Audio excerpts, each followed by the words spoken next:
Good afternoon, everyone. You're welcome to the 9th series of the NBA-SBL Business Law Weekly. Today, you're going to be listening to conversations about taxation, and this session is being anchored by the Tax Committee of the SBL. And the topic for today's discussion is taxation and the Nigerian business environment, value adds from lawyers. I'd like to start by thanking and welcoming the chairman of the SBL, Dr. Adeoye Adefulu, and our guest speaker, Mr. Ajibola Olomola, and my committee members who are the co-moderators for today's session, Mrs. Kelechi Ubeva, Mr. Emmanuel Omoju, and Mr. Chukwudi Ofili. And so without further ado, we're going to start the conversation this afternoon. We're going to pose questions to our guest speaker. It's really just a series of conversations that we're having this afternoon. We had hoped that on this first session, we would be looking at the Finance Act. But unfortunately, we do not yet have a Finance Act. So we're going to save that conversation for another day. But today we're going to have conversations around taxation from three major perspectives. And that would be from the perspective of policy, the perspective of law and administration. And so I'm going to kickstart the session by inviting Chukwudi Ofili. I don't see him on the screen, but I'm assuming he's there. Yeah, I'm here. To please start. Thank you, everyone. Enjoy this session. Thank you very much, Madam Chair, for the introduction. And thank you once again, Mr. Olomola, for honoring our invitation to have this fireside chats. So I'll just kick off the conversation with the first question. So in your own view and from your experience, right, using tax policy, how is the Nigerian government trying to balance its short-term objectives of raising revenue, which is long-term objective of attracting local and foreign investments? Thank you, Chukwudi, and good afternoon to you all, in particular to my learned friend and colleague of many years, Dr.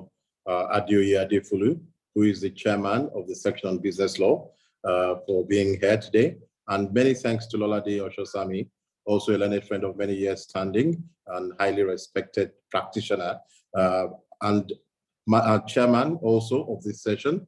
And I thank you for the kind invitation extended to me and to all the moderators. I also thank you for hosting this event.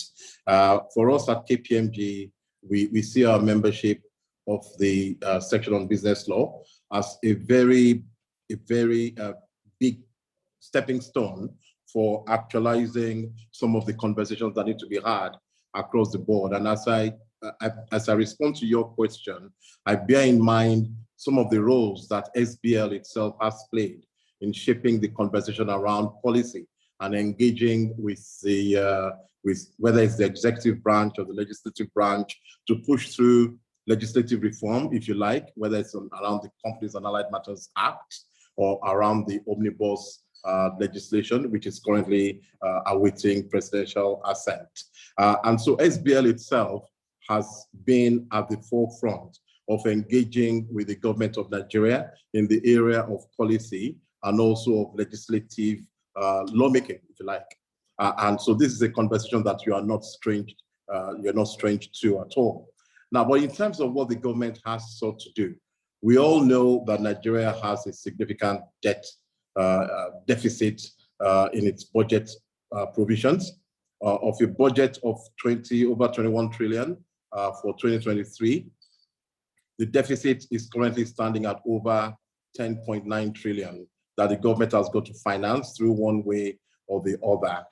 And when you look at the budgetary provisions in terms of the revenue budget, you see that what the country is expecting to generate in terms of fiscal revenues is not going to be anywhere near what is required to finance the government expenditure.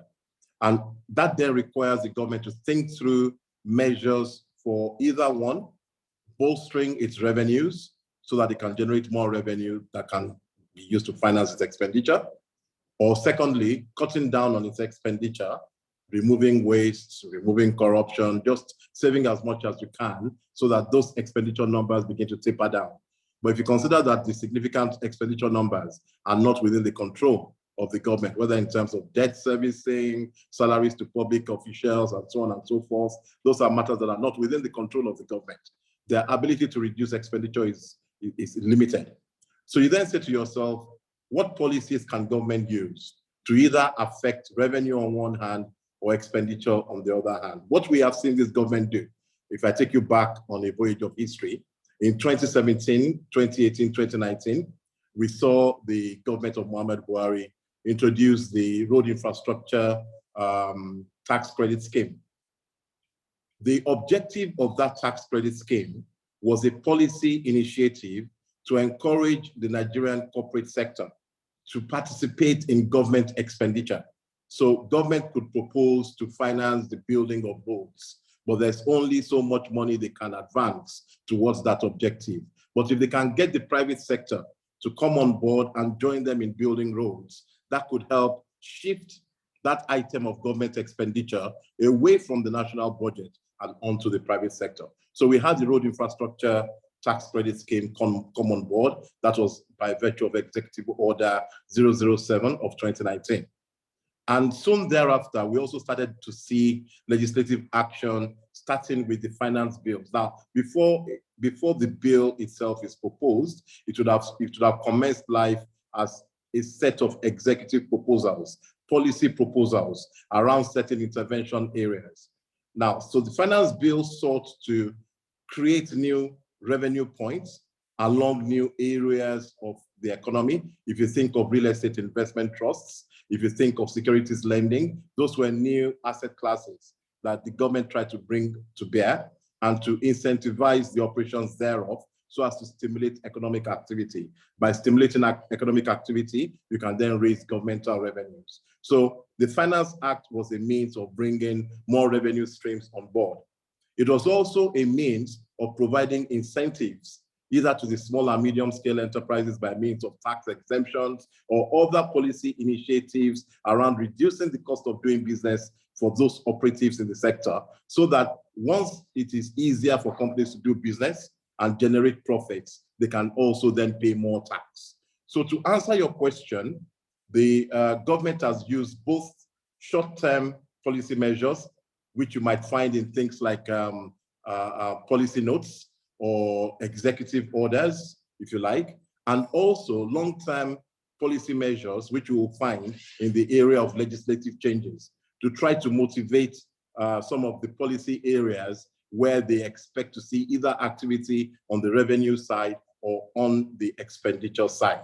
And it's a bit long-winded, but that's the best way to situate the framework around which your question can be answered. Okay, thank you very much for that very good answer and so comprehensive answer.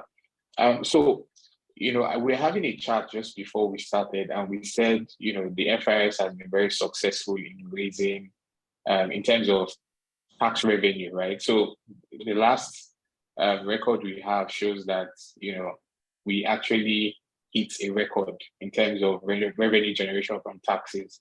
If you look at that, compare that with the success of the tax legislation in stimulating, growth for SMEs, right, and businesses generally. Would you say that there's been a parallel growth, right? One on the side of revenue generation from taxes, and then on the other hand, in terms of stimulating the economy and then creating an environment for these SMEs to generate more revenue so that they can equally pay tax. There's an argument that it's lopsided in favor of the government. So what would your reaction be to that? Well, the first reaction I would have would be to give credit to the Federal Inland Revenue Service, the chairman, an astute professional drawn from the private sector, like you know. He's one of us in the private sector, he cut his teeth in the profession, the accounting profession, and has been a tax practitioner for decades on end. If you talk about a round peg in a round hole, the Chairman Nami is a round peg in a round hole. Man fit for the job. And if you look at what they have done at the FRS, it has been a mixture of policy supported by short-term and long-term initiatives. So we all know about the Tax Pro Max technology, which the FRS has pioneered under the chairmanship of Chairman Nami. And that technology has been a game changer as far as the FRS is concerned. The legislative framework for the introduction and use of technology was provided by the Finance Act itself and the modifications made through the Finance Act. So like I said previously, you had multi-pronged approaches encoded into the law. One, enable the use of technology in tax administration. Two, close tax loopholes so that everybody pays a fair share of their taxes. So we all know that the tax net in Nigeria had been riddled with leaks over the last decades or so. So one major task had been, how do you widen the net if the net is full of holes? So are you better off leaving the net at first, closing the loopholes so that you can ramp up your tax collection, and then at the same time making it easier for companies to operate in this economy?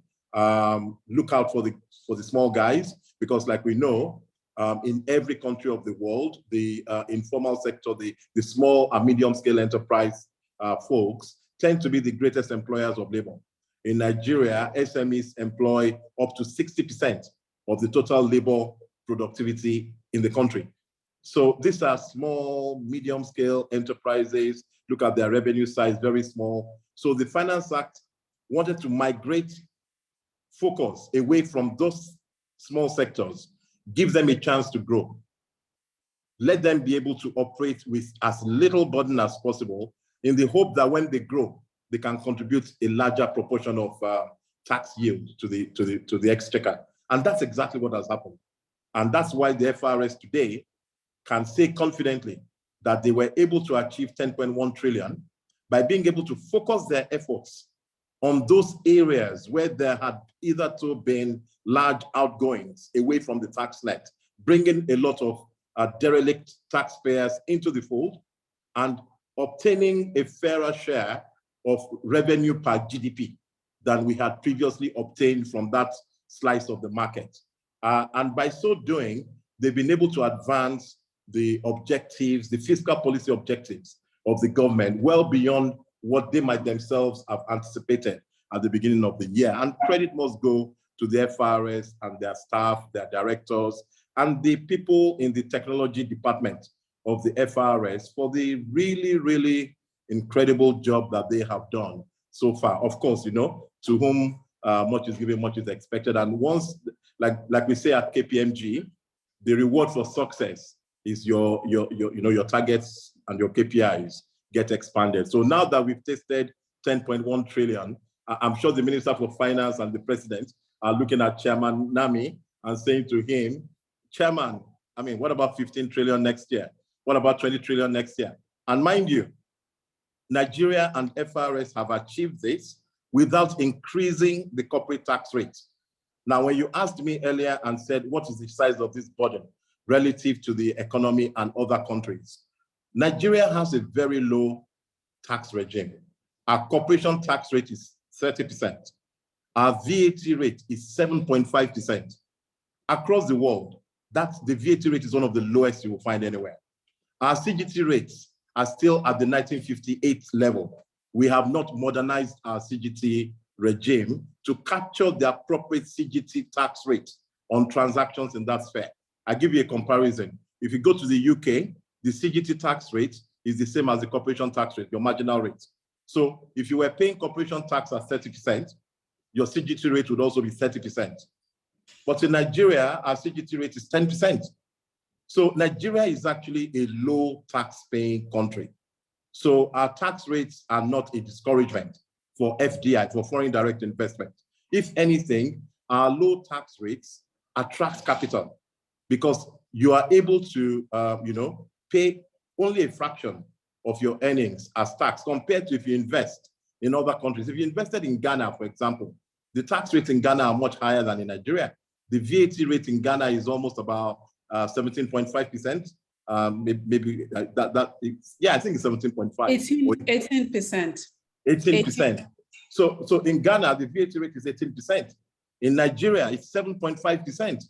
So why would any reasonable investor, even if we took away the size of Nigeria and it was not an opportunity determinant, if you ignored the other potentials in the Nigerian market, if all things were equal, why would an investor ignore Nigeria and go put his footprints in Ghana, where he would pay on his transactions 18%, whereas in Nigeria, he will pay 7.5%. So there is bandwidth there. So Nigeria can still tinker, if you like, with the tax rate. I think at some point we'll probably see a movement in that tax rate towards 10%, but even at 10%, we will still be far and beyond one of the lowest tax regimes in the world. So there's a significant correlation between policy and the instruments of legislation that have supported the dynamic team at the FRS in achieving their goals in fiscal year 2022. And the country is looking forward to a repeat performance in 2023. Thank you very much. So just in 30 seconds, would you say that, based on the success rates that we have so far, that we should maintain the status quo, or would you recommend some tinkering in terms of policy going forward? Well, the journey is never over until it's over. And in the tax and fiscal policy area, the journey is never over. The conversation will go on. We should maintain the course that we have set for ourselves. That would be my answer. This is not the time to go back to tax and grind. This is the time to maintain the course, give succor to the small and medium scale enterprises, let them grow so that they can become big. Focus on the large corporates. Think about things like transfer pricing and using technology to make that a lot more efficient than it is today. Leverage Promax, which is what FRS is doing. Continue to invest in technology.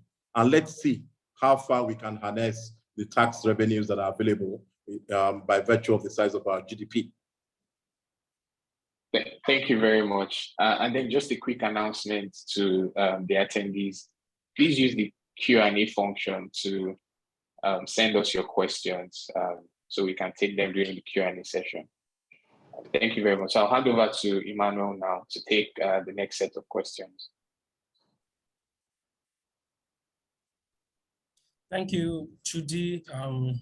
Thank you, Mr. Olomola, for joining us this afternoon. Good afternoon, everyone, and it's a pleasure to be here. Mr.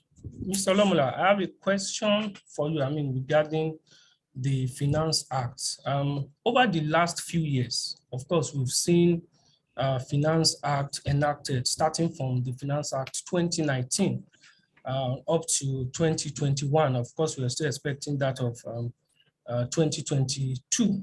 But for us, as lawyers, and I believe I'm speaking perhaps the mind of the generality of lawyers here this afternoon, how can lawyers be more involved, in the legislative process? I'm looking at, in particular now, the enactment of the Finance Act. All we just see is that President Muhammadu Buhari has, signed the Finance Act of whatever year, into law, and everybody moves on. FRS starts, and other regulatory agencies start with the implementation. But lawyers, how can we come in? Perhaps this might be like a twofold question in terms of, one, generally the legislative process, and more particularly, the Finance Act. How can we be more involved as lawyers? Thank you very much, Emmanuel. That's a very important question, very good question. And I also like the way you phrase the question when you say, how can we be more involved, which means that you acknowledge that we are already involved. And you are correct in phrasing your question in that way. Lawyers are already involved in every step of the legislative process. I've had the privilege of serving on a committee set up by the Honorable Minister for Finance, Zainab Ahmed, to help in looking through and making proposals and stress testing some of them towards the drafting of the finance bill. I've been involved in this now since 2019. It's renewed every year. And in that process, I can also say, I mean, I'm not the only lawyer that's involved. We've got a partner in your firm, Emmanuel, who is also involved in that process.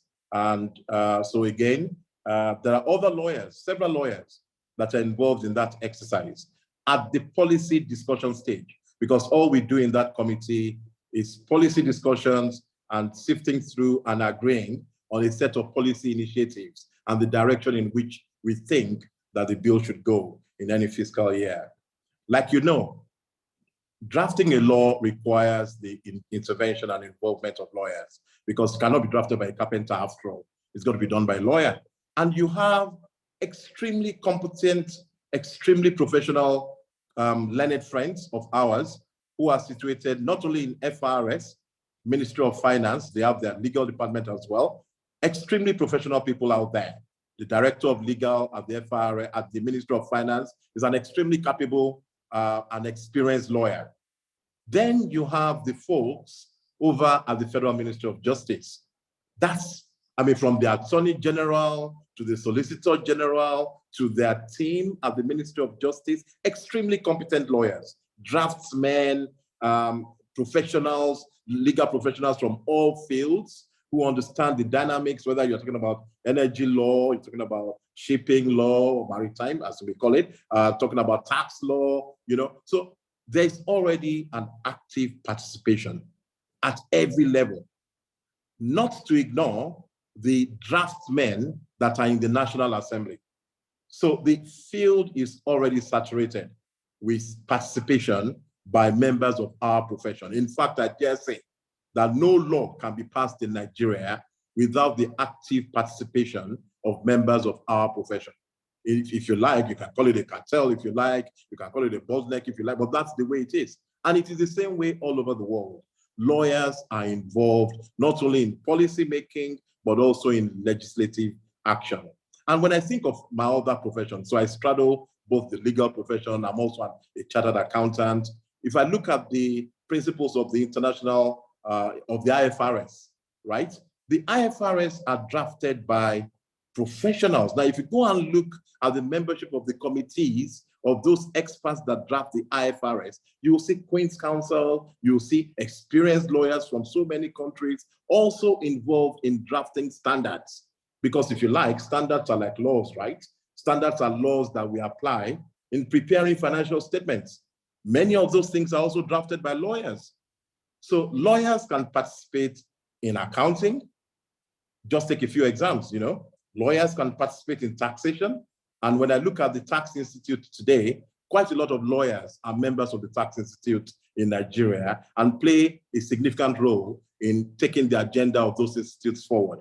So I hope I've provided sufficient comfort to you in letting you know that members of our profession are actively involved in the drafting of every single legislation that comes to bear in this country, particularly the Finance Acts. Yeah, thank you, Mr. Olomola. Of course, you've provided perspective to it, but you mentioned that, yes, fair enough, you know, lawyers are involved.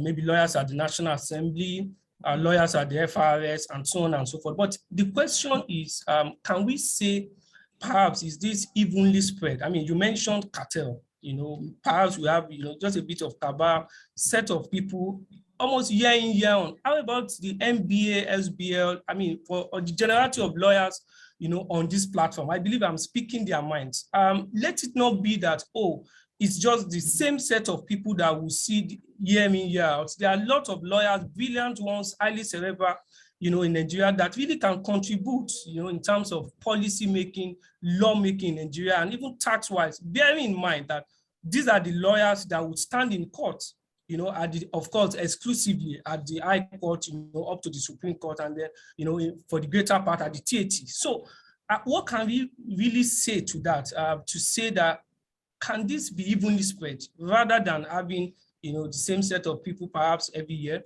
run the show? Well, in a sense, you only have the same is the same minister year in, year out, right? It's the same chairman of FRS, same attorney general of the Federation and his team. You're not going to be moving people in and out of the Ministry of Justice every year, just for the sake of saying you want to rotate the work. So there's enough for everybody to go around. However, if you want to see more participation, for example, I asked myself, in the work that we've done in the finance bill, in the run-up to the finance bills, we haven't really seen much of activity from the section on business law. I'm not aware, I don't think we've ever received any single memo from the section on business law or the subsection on taxation in relation to the work that we do.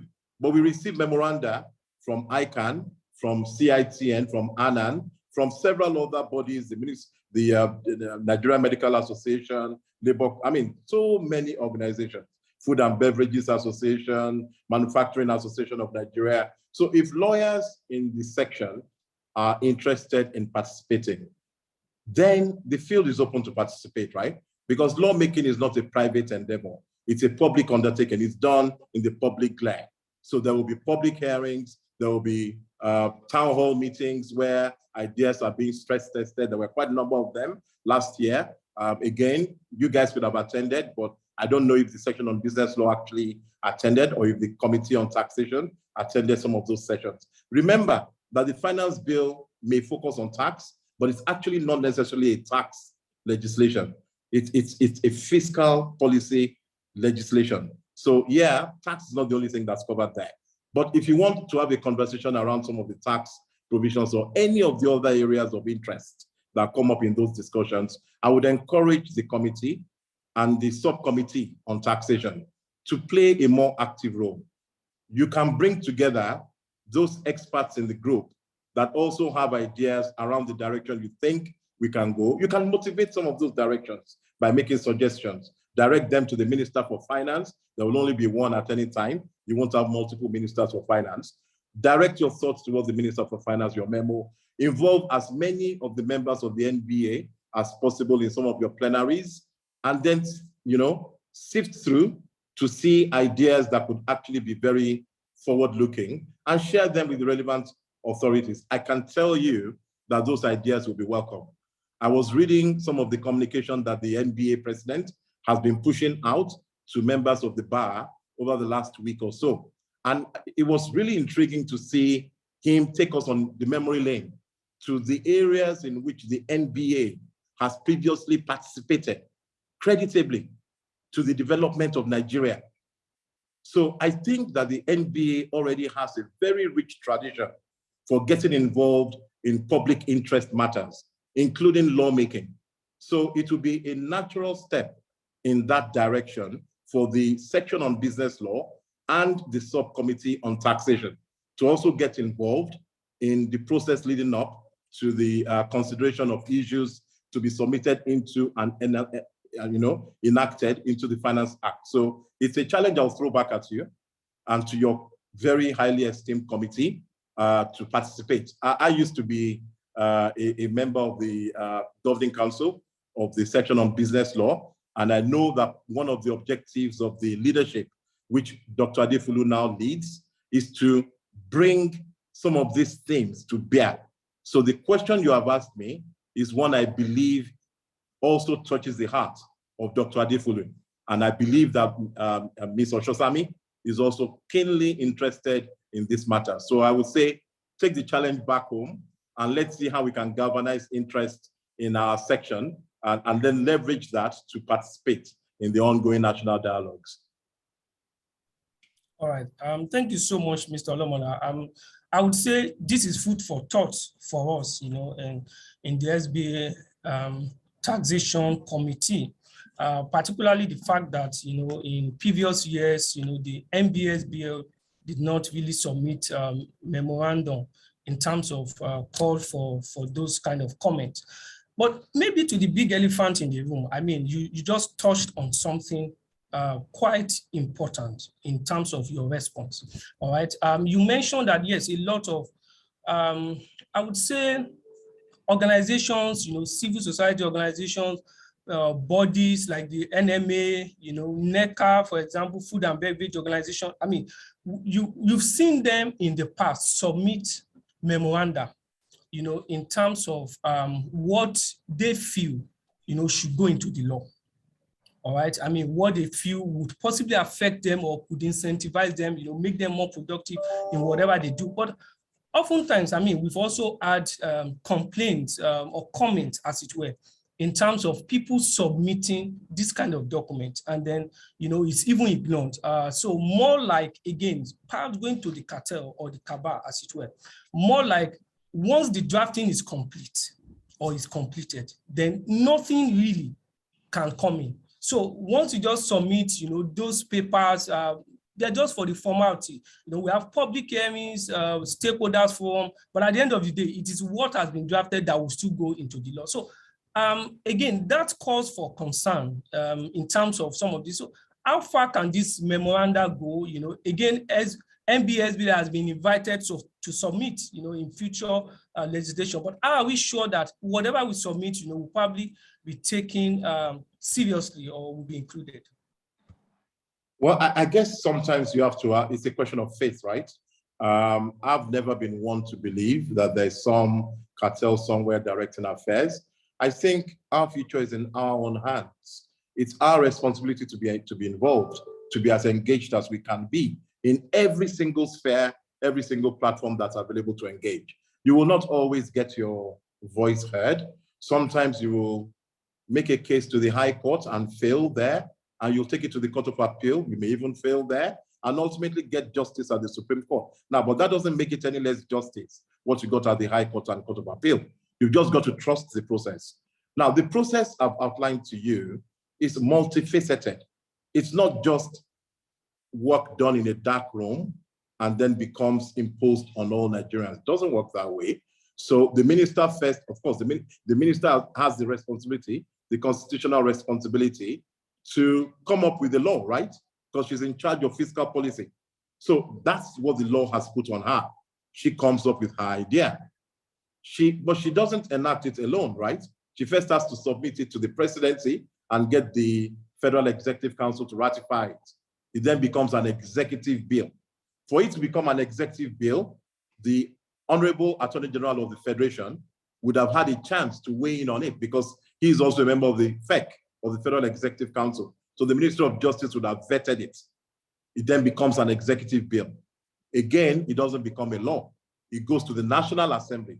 So in the process leading up to becoming an executive bill, there are public hearings where members of the public are able to come and talk about what concerns them. Memoranda are taken from different sources. Sometimes you will not be able to satisfy every single sphere of opinion. You would have to pick and choose and prioritize. So sometimes everybody is not going to get their way, but you're going to look for what appears to be the reasonable way of going forward that moves the country in the most positive way. And sometimes some people might be offended in that process, but ultimately it's an open process. Now, if your point of view was not successfully taken on board at the open sessions that are going to take place for the bill to become an executive bill, you still have a chance, a second bite at the cherry, because when it gets to the National Assembly is also going to invite memoranda from the same public. And I have been at the National Assembly when the organized private sector and other stakeholders would also come together with their memoranda, attend the public hearings at the National Assembly to articulate their views, either in support or opposition to aspects of the bill. And after listening to everybody, National Assembly will then vote on the bill and then pass the law. And then at the end of that process, it then goes back to the president for his assent. So I think the process is open enough for all of us to be able to get involved. And so we cannot sit back and think, oh, there's no point engaging because these guys are not really interested in listening to us. They are Nigerians just like you and I are. We all have the same stake in this country. We've got no other country but Nigeria. So I have an opinion on matters that are going to occur and affect me in my country. I'm going to speak about it. So I think that NBA should get involved. In fact, NBA has creditably been involved in several fiscal legislation that has been passed in this government. Like I said to you at the outset, I know that through the instrumentality of the section on business law, we got involved in the NBA's contribution to the promulgation of CAMA 2020. The section on business law did a thorough deep dive into that law. Our points of view were taken on board by the government, and our views were enacted into law. In the omnibus bill, which is the bill of all bills that the vice president has championed for the last 2 or 3 years, which has now been passed by the National Assembly and is awaiting presidential assent. The Nigeria Bar Association has also played a very key role in shaping that legislation. I have been on calls where dozens of lawyers from the doyen of the profession, including law firms that are involved in this fireside chat, some of you are in those law firms, have been involved in doing this very salutary work. So I know for a fact that NBA is interested in the fiscal conversation. NBA has been engaged at several levels of that fiscal conversation. So adding the finance bill work stream would be just another addition. You're not going to be, it's not going to be too far on the outfield for you. It's something you already get to doing. And so the section on taxation, the committee on taxation, will just be working where the bigger body has already severally trod. And so that's where I would encourage you, Emmanuel, to see it as a green grass that's open for participation. More people should get involved in that dialogue. The committee on taxation is welcome to get involved. And we will support you in doing so. Like I said, one of your partners, Emmanuel, is a member of the Fiscal Policy Reform Committee. If the section on business law needs someone to personally or hand deliver your memo, why won't he do it for you? Why won't I do it for you? I'm a member of the section on business law myself. I will be very proud to receive your memo and hand it over to the appropriate authority. So I can assure you, it will not just be ignored or, filed away in some dusty cabinet, never to be read. That's never going to happen. The NBA is too important a voice to be ignored in any area in which the NBA chooses to use its voice. All I'm doing is encouraging you to add tax and fiscal policy as an area where the NBA will also lend its voice. All right. Thank you so much, Mr. Olomola. And I quite sincerely agree with you. I mean, that NBA is too big, to be ignored. When there's a memoranda from the NBA, it would be dealt with, and we take that into cognizance. Lastly, Mr. Olomola, perhaps away from legislative process, but still on finance bill, as it were. I was in a forum recently, and my colleague here on this call, Shudi Ofili, actually, raised one important concern, which perhaps maybe putting you a bit on the hot seat, just to direct that question to you. In terms of, over the years, again, like I mentioned earlier, we've had some finance bill passed into law, and there are fragments of different legislation that have been amended. So you have the CETA, you have the CGTA, you have stamp duties, and some other even non-tax legislation, all right, that have been amended. Now we have lawyers in this house who go to court regularly. All right, so you have Finance Act 2019, different. You have the old CETA, that's the Companies Income Tax Act, different. Maybe Section 30 has been amended via the Finance Act 2019. Section 40 amended via the Finance Act 2021. Section, something of CGTA amended as well. Now you have lawyers in court adducing, argument. They want to rely on laws, there is the tendency that you could possibly omit, in terms of this different legislation, omit one important thing that can even aid the judge. I mean, we are talking of tax now. Tax is technical. You need people who have the sound knowledge and background to present arguments and also help the court. So it could be possible to have an omission in terms of all this legislation because we have them in fragments. So what really can be done? Again, for you as a public policy expert in terms of what you are involved in and the voice that you have, what really can be done in terms of all these things, perhaps to expedite the codification such that we have just one CETA to date, we have one CGTA to date, you know, and all of those other legislation that have been amended to date.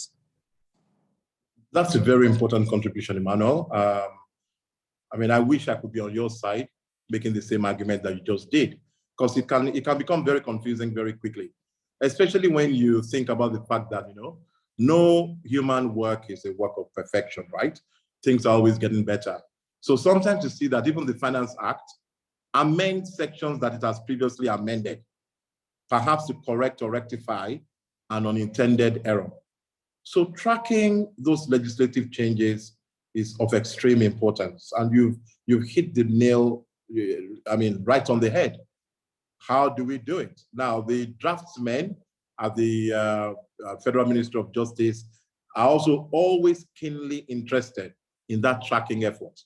So I know that the draftsmen there very painstakingly go through the legislation or the bill before it is passed to make sure that it is, you know, appropriately tracked. So you're not compounding the error. For example, maybe you repealed something in 2019, and then the repealing section gets repealed in itself in 2020. We all know that there's no automatic restoration of what has been repealed. But then, what if you never even knew that it was repealed? Because if you look at the Finance Act of 2020, the repealing section in 2019 has been done away with. All sorts of confusion can creep into the legislation, the substantive legislation. I believe that this is the work of the Law Reform Commission, which is a standing commission under the supervision, I believe, of the National Assembly. I believe they're autonomous.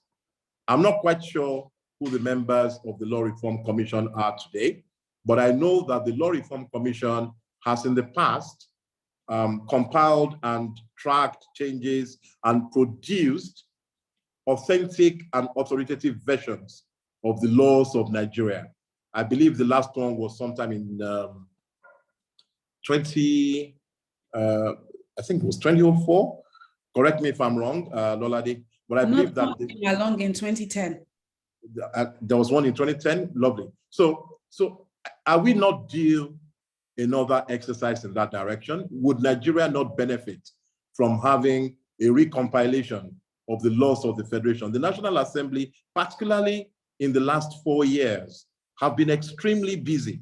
If you track the number of laws that the National Assembly has passed in the last 4 years, relative to the number of laws passed from 1999 to date, you will be pleasantly surprised to see how hardworking our representatives in the National Assembly have been. These guys are burning the midnight oil, if you like. You may not like everything about them, but the one thing that can be said about the National Assembly in this cycle is that they have been very hardworking. But most of us have not seen those laws, right? So I think we should all, the NBA should call on the Law Reform Commission to consider whether it is timely to undertake the work of compiling a fresh edition of the laws of Nigeria that can be authoritative and that all of us can refer to as a singular source of the laws of Nigeria as of a particular epoch. Having said that, a number of private sector practitioners, including associations like the CITN and the FIRS, have been kind enough to devote some resources to compiling their version, their editorial version of what the laws should look like. But you and I know, being lawyers, you can't quote the FIRS edition in court. You've got to quote the law itself. So I think the ultimate call will be to the Law Reform Commission of Nigeria to assist by producing an up-to-date version of the laws of Nigeria. Thank you so much, Mr. Olomola. Just to announce, gentlemen and ladies, the question and answer box is open. Please type in your questions for the attention of Mr. Olomola. I mean, when we get to the question and answer stage, it will be read out. I'll now hand over to my colleague, Kelechi, for a question. Thank you so much, Mr. Olomola. Thank you very much, Manuel. Good afternoon, everybody. Good afternoon again, Mr. Olomola, and welcome Thank you for honoring our invitation. It is a pleasure for me to be here as well. And my questions border around tax rulings in Nigeria. I'll ask you two questions in one first, and then we'll take it from there. I'd say from a legal perspective, what weight do tax rulings carry? That's the first question. And then the second one, there's a judicial, we know there's a judicial precedent on the binding effect of tax rulings in Nigeria. So we would like to know whether that judicial precedent is sustainable in our current business climate. Thank you. Very, very good question, Kelechi. I believe I met with you a couple of days ago. Yes, we did. Yes, absolutely. At the other presentation, public presentation. And thank you very much. That's a very, very difficult question to tackle, particularly because there doesn't appear to be a consensus of judicial opinion on the subject matter. But let's step back and try to dimension it. There are different kinds of tax rulings. There is a form of tax ruling that is provided by the tax authority itself when you write to them and present your facts or your circumstances to them and require them to give you a direction as to some transaction you want to undertake or the other. So I know that when practicing lawyers approach the courts for sanction of a merger, for example, one of the things you will need to provide the courts with is a ruling from the tax authority indicating their approval and the terms of their approval of the proposed merger. So there's a level of tax rulings which is at the level of the tax authority. The Nigerian Federal High Court has ruled that the taxman, that ruling is the opinion of the tax officer that signs it. It is not binding, either on the FRS or on even you, the requester of the opinion. Now, that's a bit of a departure because in many other countries of the world, depending on the facts and the distinguishing facts that you have presented to the tax authority, their rulings are seen to be binding, or at least binding on the FRS, so that if you say to the FRS, I want to do my transaction, and I want to know if I do it in this way, should I worry about CGT? And FRS tells you, no, don't worry about CGT, just worry about CIT. And then you do your transaction. And then FRS comes after you for CGT. You should be able to say, you induced me to go ahead with this transaction based on your representation that CGT will not apply. So even if under the law, CGT should apply, you should not be allowed to assert the application of CGT because you have led me by your ruling to consider that CGT will not apply. And that is the basis of the doctrine of legitimate expectation. Because like we know, Estopel does not run against the government. So you cannot say that the government is stopped. But you can argue that the government has created an expectation in your mind, in our minds, by providing us with written guidance, written comfort, written ruling, indicating how they will treat a particular matter. And they should not be allowed to modify their views on that matter to the detriment of the taxpayer. There is a whole body of judicial precedents in the UK asserting that principle. Unfortunately, in Nigeria, starting from the Halliburton case, the Federal High Court has ruled that the doctrine of legitimate expectation does not apply in Nigeria. That's the first level of tax rulings. But there's been a recent decision by the same Federal High Court in Midwestern Oil and Gas, where there was some obiter. Well, depending on where you stand in the argument, you may say it's part of the active part of the judgment, or you might argue whether it's obiter. But there was some reasoning on the part of the Federal High Court in that Midwestern case that appeared to give life to the doctrine of legitimate expectation. It's also arguable that the ratio was whether or not the FRS was even wrong in the opinion they provided in that case. Anyway, so at the level of tax rulings issued by the tax authority, it would appear to me that the direction of judicial precedent in Nigeria, subject to what lawyers in this forum who are much better informed and instructed in interpreting these decisions than I might be at the moment, given that I only see your advice, I get advice from lawyers. So it appears to me, based on the advice I've received over the years, that the direction of judicial authority is against the doctrine of legitimate expectation where tax rulings are concerned. The next level of rulings that we've seen are at the tax appeal tribunal level. So you have disputes between a particular taxpayer and the tax authority.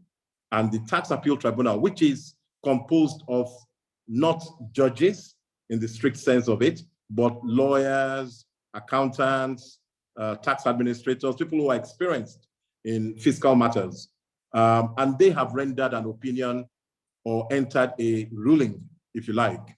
And the question is, how binding are those rulings? By operation of law, I believe that the rulings are binding in personam against the parties to that lawsuit, to the matters at the TAT.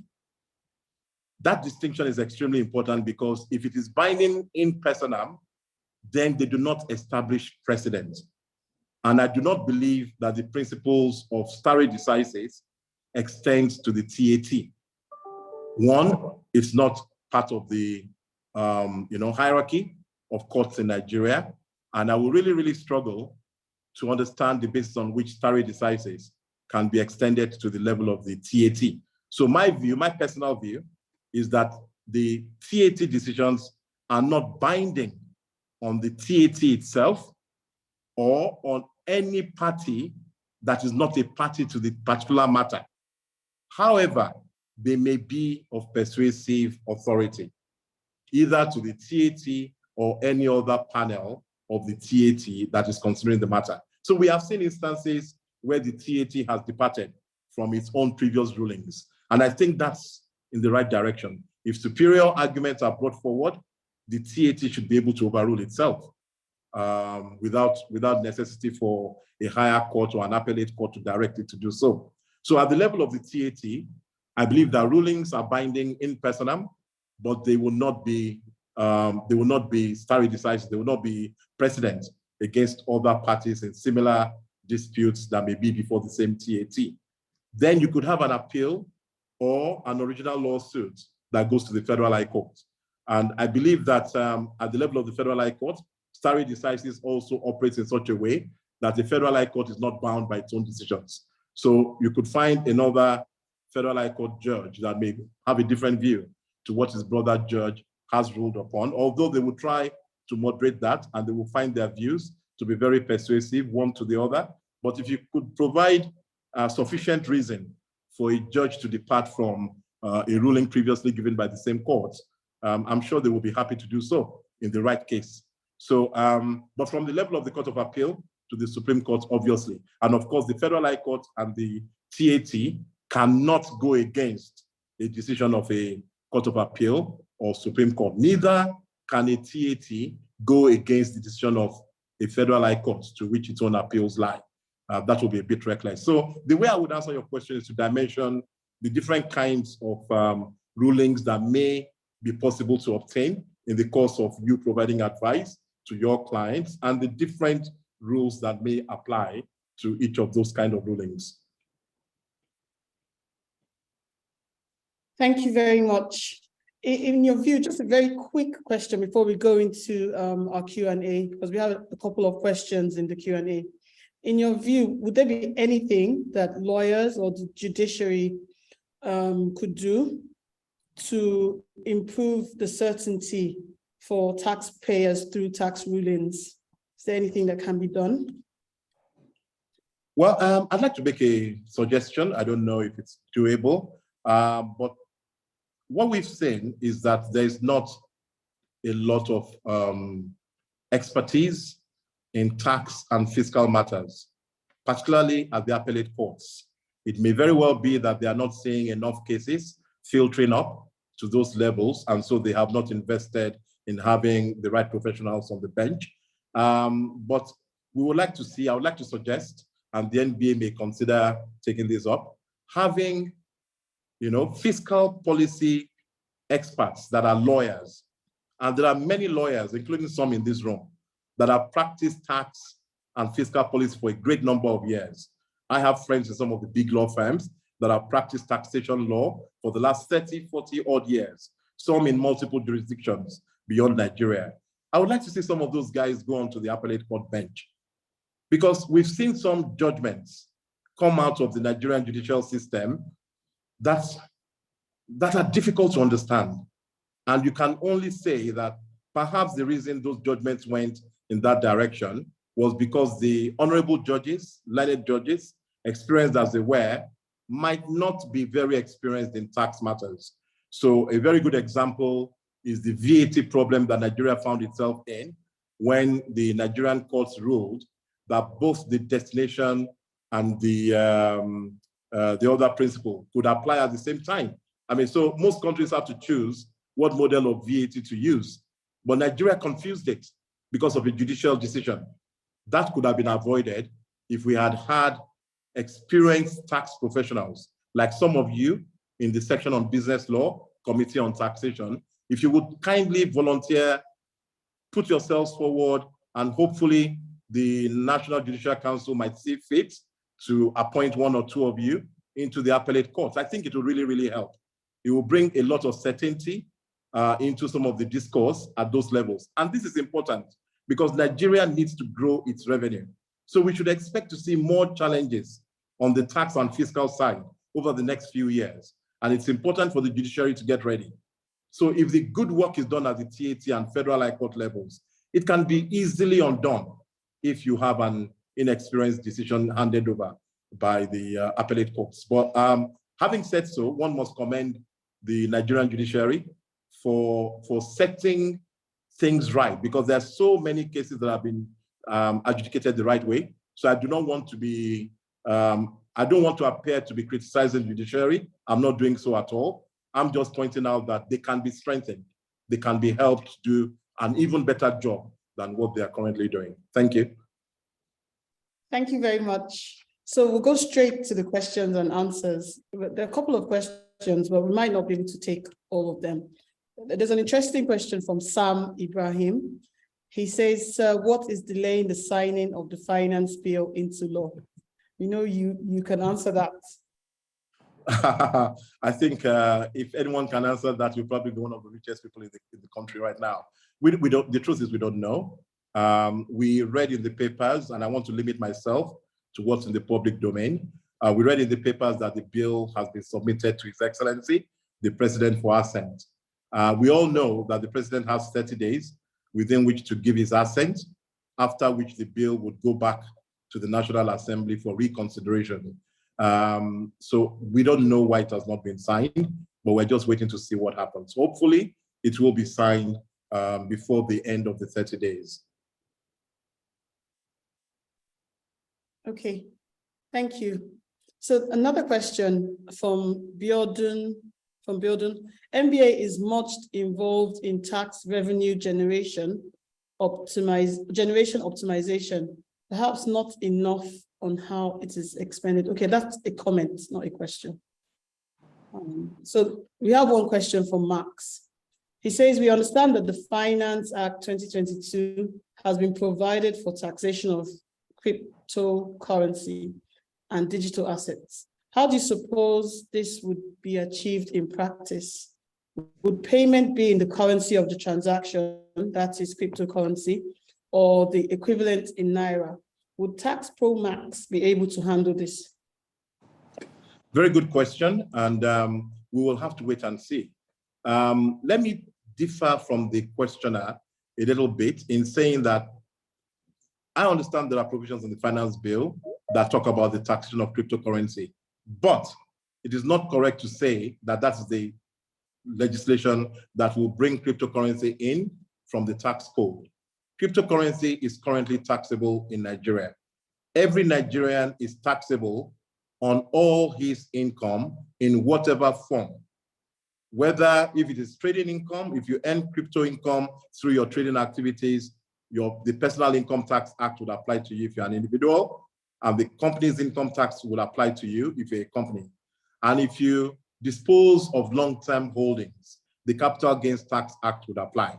I believe what the Finance Act seeks to do, what the Finance Bill seeks to do, is to reinforce that notion. It doesn't bring it in for tax for the first time. It just, if you like, underlines it, that crypto and other digital assets will form part of the taxable base for CGT purposes. Okay, the last question you partly answered because you said we can hand over our NBA-SBL memo to you and you can submit it on our behalf. But someone is asking what the actual process of submitting the memo would be and when during the year that it can be submitted. Right, so firstly, there will be an announcement. Typically, there will be an announcement indicating that the Honorable Minister for Finance is taking input from the public as to matters that they feel should be considered into the finance bill for the next year. That process typically starts around February to March of every year for a bill that's to be passed in December. So you can see it's a very long process. So, well, we're in an election year, so I don't know if that will happen this year, but typically we can look out for that announcement around February or March. And that's the process that then signals to interested stakeholders to start thinking and putting their thoughts together, and memos can then be shared with the minister and her team anytime after that. The second point is when the National Assembly, again, puts out there a public notice indicating that it will be holding a public hearing into the bill that has been submitted by the executive. Typically, they will publish that bill and then invite memoranda from interested members of the public. That is, again, another point at which interested members of the public can send their memoranda to the clerk of the National Assembly. So there are many routes through which your voice can be heard.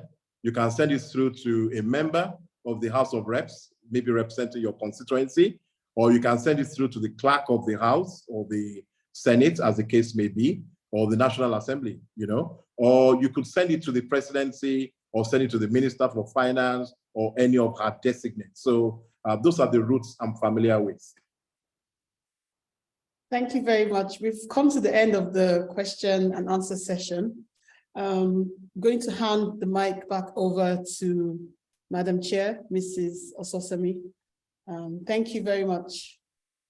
Thank you so very much, our esteemed moderators for today, Kelechi, Emmanuel, and Chidi, and of course, to our very special guest speaker. So for those of us who either joined late, and also please excuse my omission not to have read his profile at the beginning. I think it's worth knowing that Ajibola is a partner with KPMG in Nigeria, where he heads the deal advisory, mergers and acquisitions, tax and legal services. He also serves KPMG as head of Africa in the same capacity, with responsibility to coordinate KPMG member firms across the continent. Ajibola is a qualified solicitor in Nigeria and has got over 30 years of experience providing advice to various business concerns in matters relating to taxation and compliance with laws and regulations. He has also served in key capacities in providing support to regulators in relation to fiscal policy and drafting of legislation. He's the chairman of the drafting subcommittee of the National Tax Policy Implementation Committee.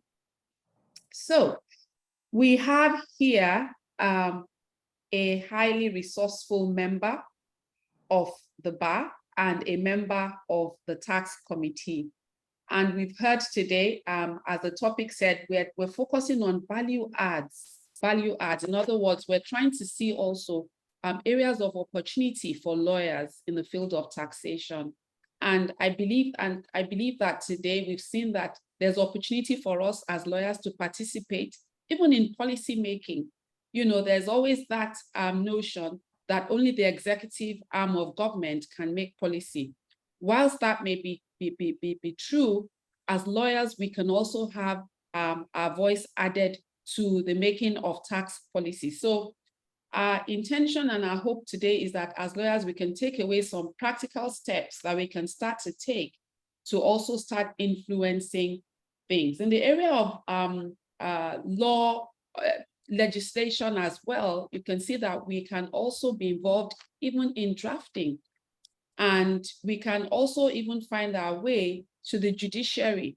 He mentioned, for instance, the Nigerian Judicial Council needing experienced tax lawyers and experienced lawyers in other technical fields in the court system. So I think we have enough to take away and work on as a legal community.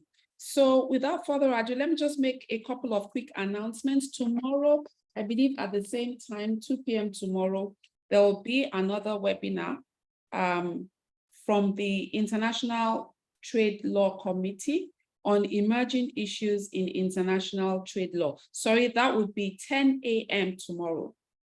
Pardon me, 10 a.m. tomorrow, 3rd of February.